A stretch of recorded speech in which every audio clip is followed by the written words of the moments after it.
So I got asked the other day, what's the worst deal you've ever done?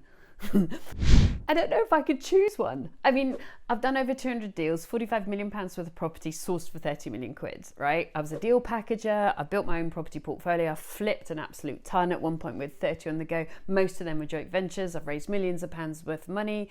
So of course I'm going to have had some bumpy rides. I call them speed bumps. And I just was like, what's the criteria for the worst deal I've ever done? Is it pure money, or is it just irritation and annoyance at the investor? Because there's been one or two of them that you think, I just never need to see you again and I'll be very happy. Feeling might have been neutral, who knows? But you'll notice as I talk you through some of these that A, I'm still standing and actually ended up being quite successful in property, and B, although at the time I probably lost some sleep, was definitely saying some rude words that I wouldn't say to you on YouTube or in this video, I really got no bitter taste, because I'm grateful for the fact that you will make mistakes. And do you know what? Those learns will probably inform you next time. So if you're going through a tough time right now in property, get yourself a cup of tea, pull up this video, and just be aware that you are not the only one that has had or is currently having some difficult times in property, and you can get past it. Ready? So just before I start, if this is your very first video that you've seen of mine, lovely to have you with me. I want you to like and subscribe on the YouTube channel, and you'll have a look at all my playlists. You'll see, you can go back to my very early days when I was like in gym gear, running to CrossFit, in between doing 12, 14, 16-hour days and doing deal after deal. But the important thing is it's tracked my progress, which allows you to see from the beginning how somebody can succeed in property. And let's be quite frank, if I can do it, so can you. That's it. And so do subscribe to the channel, because it'll be great for you. All these videos I've got planned for you this year, I'm quite excited about. And the other thing I've done for you guys is I've created a really good website. It's called thegoodpropertycompany.co.uk. Again, it's all the education that I've learnt from all that experience, but also it's kind of like I'm putting myself back in your shoes and saying, what would I want immediately available so I can get it now, click of a button, in order to be educated, so that I can feel motivated and confident that I'm going to do the right thing in property and not make too many mistakes. So have a look at the website, all divided up easily for you into the different sections, everything downloadable straight away. Super helpful for you, thegoodpropertycompany.co.uk. But, what's the worst deal I ever did? I'll probably do 2 or 3 videos of this, because there have been some bumps, but let's get into some of them and what I learned from them, which is really about what you can learn. The first is not a deal. It's like complete dummy thinking, wrong strategy. We were starting out, we were still working from my kitchen table, and I was deal sourcing. So the majority of the people we were selling deals on to were renovating them themselves and then keeping them as a rental portfolio. It's what majority of deal packager customers do. And of course, I had already built a small portfolio. I think I had probably about 7 or 8 properties at that point. So I started on HMOs, I definitely had singlets, I'd already done service accommodation, and I was buying properties like they were going out of fashion for myself as well. Because as a deal packager, you're always the biggest buyer for yourself, because why would you run a deal packaging business? So every penny I earned from deal packaging went back into buying a property portfolio. So I was like, well, I already got all the processes to run a letting agency for myself, so we might as well take on all these clients. Plus we'll earn a bit more money, which can go back to buying more properties. Oh, wrong strategy. What a ninny. Don't do it. I wasted a year of my life and it was painful for a few different reasons. The main reason is strategic. Owning property is financial freedom as close as you can possibly get it. You know, I live in Bristol, I live in Barcelona, particularly with tech these days. Financial freedom. Running a letting agency is 24/7, rhythmic, human beings, arguments about light bulbs, you know, people breaking furniture and going, it wasn't me. Well, who was it? No one else was in your room and you've signed the contract, you know, and argue, you know, just own it, kids. If you broke it, we'll sort it, but you've got to admit it, you know, and always trying to be fair. And then the other thing, which was a real surprise, was landlords, when they were really super excited to buy the property and spend like 300 grand, were really tight when it came to buying a new washing machine. Like this week, for example, for my own property portfolio, I've commissioned a £3,800 boiler. Look at my body language. And I've put in a new washing machine, a few hundred quid. You know, washing machine broke on Wednesday, it went in on Friday. And that was only because my repair guy couldn't fix it on Thursday. You do it. The tenants need it. So it was really surprising to see that not only were you sometimes having difficulties with tenants going, come on, you also with the landlords going, come on. And the whole time, do you know what it did? It sucked up time. And what was that time supposed to be for in my strategy? Becoming financially free. Finding deals, finding investors, putting them together, either buying them myself or packaging them on or doing joint ventures. So you don't want to be arguing about light bulbs or whether the landlord should pay for a new toaster, when actually your job is to become financially free. Wrong strategy, massive mistake. I spent a year and then I decided to give it up, and it was the best decision I made. Second mistake was fear. You probably feel it right now. It might be one of the reasons you're watching this YouTube channel. And it's sensible to get educated. And remember my website as well, thegoodpropertycompany.co.uk. Jump over there, lots of education for you. Fear. Springfield Avenue, beautiful house. At the time, you're going to laugh at the price now because it was a long time ago, 167,500, which at the time was an enormous amount of money. I was buying houses under 100 grand at the time. So this was, you know, whatever price you're buying houses at now, say the average price is 300 grand. So this was a 600 grand price purchase for somebody who was still quite new to property. At the time, it was worth 225,000 and it was going to be a bit of a renovation. And I got it agreed, and I'm ashamed to tell you I pulled out the deal because I was too scared because it was too big. What a ninny. Do you know those houses are now worth well over £500,000? So 2.5 times roughly that property would have increased. But I was new, it felt big, I got frightened, I forgot to keep my confidence. I started listening to like news reports and I forgot to go strategic focus. You are buying discounted properties and you are buying them in great locations, and the capital growth is going to really boost you, honey. Cost me a lot of money, but also it cost me the relationship with the estate agent because I couldn't turn around and say, I'm just frightened. I'm really sorry. But that was the truth.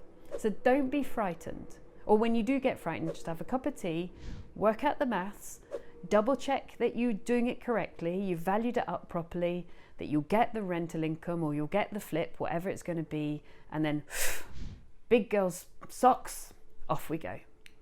Okay, this one is a nightmare. Building a house with an investor from scratch. Bought the land with planning permission, building the house, fixed price contract with the builder, worked with the builder for years, and I had a project manager in my business. Now, please don't think I'm sitting totally blaming, because I'm not, but it was very upsetting. I'm just going to be truthful. And halfway through the build, the project manager left. And of course, you know, you have weekly meetings. How's it going? What can I help you with? But you wouldn't want to micromanage the person and check their emails. So they left. And I don't know if you know this, but when you build a house from scratch, you have 2 surveyors, not one. You've got your commercial building regs surveyor, like the normal one to check that you're doing everything okay. And then you have the 10-year guarantee. There are 3 different schemes for 10-year guarantees. So the guarantee, understandably, if the scheme that you pay a few thousand quid to is going to give a 10-year guarantee and it's insurance backed, they need to know that you've built the house correctly, so they also appoint a surveyor that you have to pay for. And actually, I've always found those kind of surveyors, both sets, to be super helpful, super useful. What I need you to do next is, and they'll put it on email for you, you can't miss it. And what they've done, because this property already had its foundations laid, and when we bought the site, at the beginning, now, are you ready to feel the fear with me? At the beginning of doing this renovation, the 10-year guarantee surveyor had emailed my project manager employed by me. Of course, I wasn't checking her emails because you're going to tell me what needs to be done. You're going to discuss in our weekly performance management meetings where you're at. And said, I just need this foundation inspected. And the project manager hadn't done it. We then built an entire house. And it was only when that person left and I took over the final part of the management, we'd built the entire house. And I was in talks with the surveyor and he was like, but we've still got this to receive from you. And I was like, what? What? And he was like, yeah, I've been emailing. And those emails had been hidden. So yes, you could, and I did go through a bit of blame in my head, and the person had left, there was no point getting in touch with them, and the person shouldn't have just deleted and hidden the emails, but also you have to always look at what ownership do I have. Did I appoint somebody to the role that didn't have the experience? And the answer is probably yes. Well, probably, definitely.